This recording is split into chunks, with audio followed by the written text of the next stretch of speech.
Hola, soy Rebeca Nijovic y voy a trabajar con ustedes un concepto que en términos de la formación docente y la formación de formadores nos ocupa, nos interesa profundizar, abordar, que es el de práctica reflexiva. El concepto de reflexionar sobre la práctica no es nuevo, ya John Dewey hace muchísimos años habló de la capacidad que tiene el sujeto de reflexionar y él asociaba en ese momento, estamos hablando a principios de 1900, él asociaba la capacidad de reflexionar a un disparador que él definía como un problema, como alguna situación que hay que resolver que disparaba la posibilidad de pensar.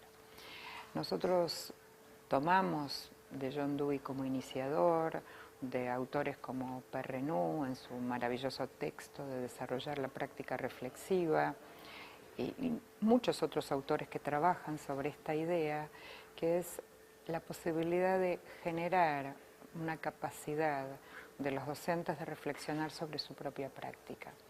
Y ese proceso de reflexión empieza justamente desde la práctica. No es un proceso teórico que primero voy a abordar, por ejemplo, una teoría y después voy a ver qué pasa con esa teoría en la práctica. La práctica reflexiva parte justamente de esa situación, supónganse una situación de enseñanza que generó alguna incomodidad en la clase. Bueno, esa situación de práctica es un motor que va a despertar procesos de reflexión. Uno diría, esto no es nuevo, hace mucho que se reflexiona, y es verdad. ¿En qué estaría lo novedoso? En que queremos que esa práctica reflexiva se torne sistemática, que sea una habilidad, una capacidad que un docente aprenda en su proceso de formación y que se la pueda llevar consigo puesta y la pueda utilizar cuando ejerza la docencia. Y esa capacidad de pensar sistemáticamente, no solamente cuando algo no me salió bien en la clase, que sería lo más común, ¿no? Un docente tuvo una clase que no le fue buena o que piensa que no le salió bien, entonces se pone a pensar sobre la clase. La idea es que esta práctica sistemática de la reflexión sea un modo habitual que yo aborde en mis clases o al finalizar mis clases, no porque necesariamente haya salido mal, ¿no? Esta asociación a que pienso si algo no funciona. Y uno debería decir, pienso cuando las cosas funcionan y cuando no funcionan, porque de las cosas que funcionan bien puedo aprender un montón. Bueno, ¿por qué una clase me salió bien? ¿Por qué mis estudiantes hoy participaron tanto en la clase? ¿Por qué algo que pensé que iba a serles difícil les resultó fácil? Y esos no son problemas. Por supuesto que hay otros que sí lo son. Entonces, pensar en la idea de la práctica reflexiva como una práctica sistemática, disparada no solo por problemas, sino disparada o motorizada por la vida cotidiana que uno tiene como docente. Por supuesto que hay condiciones que nosotros necesitamos para que esta práctica reflexiva suceda. O sea, no es una práctica espontánea, hay que provocarla, hay que enseñarla, pero más necesito condiciones de tiempo y de espacio para que suceda. Y esto es tal vez lo más difícil de encontrar, pero también depende mucho de cómo uno gestione, en este caso, cómo uno gestiona la escuela, cómo uno gestiona una institución, cómo uno organiza en el horario de trabajo de los docentes un espacio para que esta práctica reflexiva sea sistemática. Para que sea sistemática necesito ayudarme con algunos dispositivos, o sea, no es me siento, vieron la imagen del pensador de Rodin, entonces me siento y pienso, no, necesito de algunos instrumentos que voy a compartir con ustedes varios ejemplos que permitan sistematizar esta práctica. Lo primero, antes de pensar en los instrumentos, quiero apelar al concepto de comunidades de práctica, un concepto desarrollado por Etienne Wenger, que permite pensar en cómo podemos constituir, ¿no? Él define muy bien la comunidad de práctica y dice grupos de personas que comparten una preocupación, un conjunto de problemas o un interés común acerca de un tema y que profundizan su conocimiento y pericia en esta área a través de una interacción continua. Entonces, nosotros deberíamos poder pensar cómo nuestros institutos de formación docente se constituyen en comunidades de práctica para que esta práctica reflexiva sea efectivamente sistemática. Y entonces, algunos dispositivos a modo de ejemplo. Miren, uno es un ateneo de buenas prácticas de enseñanza. Así como los médicos hacen ateneos clínicos de casos, ¿no?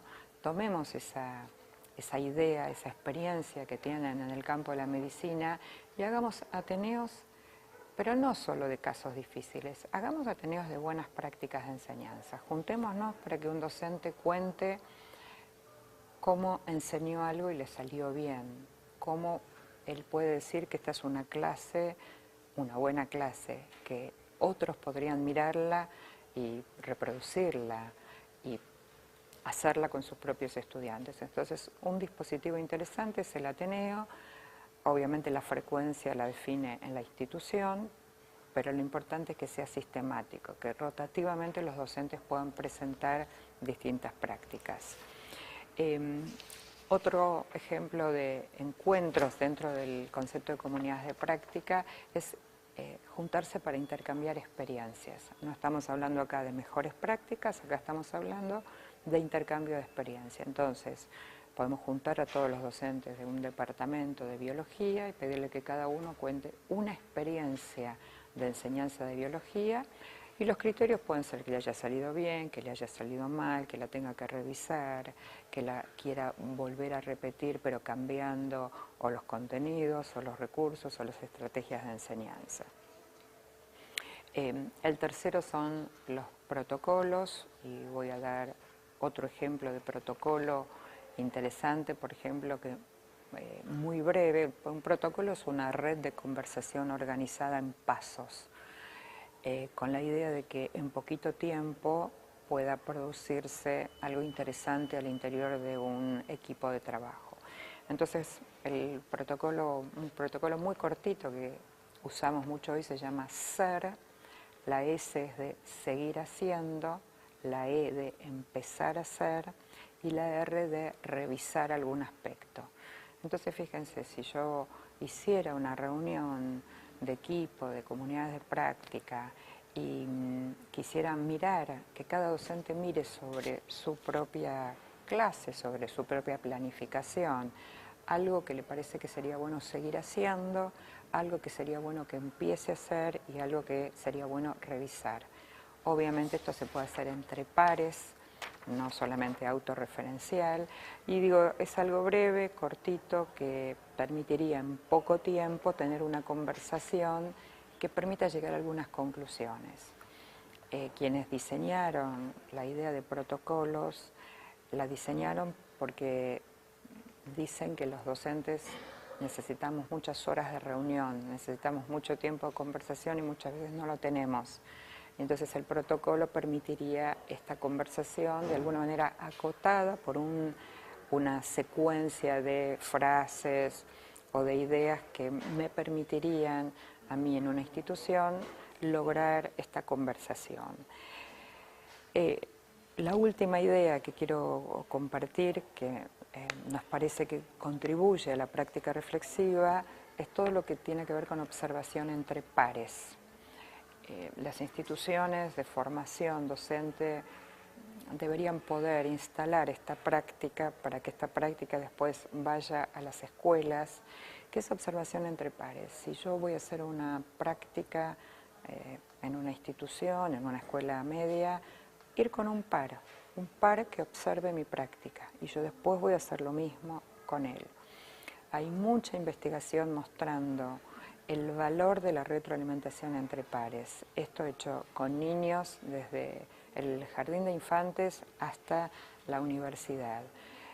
Lo que me dice un par tiene un impacto en términos de comprensión para mí muchas veces más fuerte, más profunda que si me lo dice un superior, un adulto, un docente.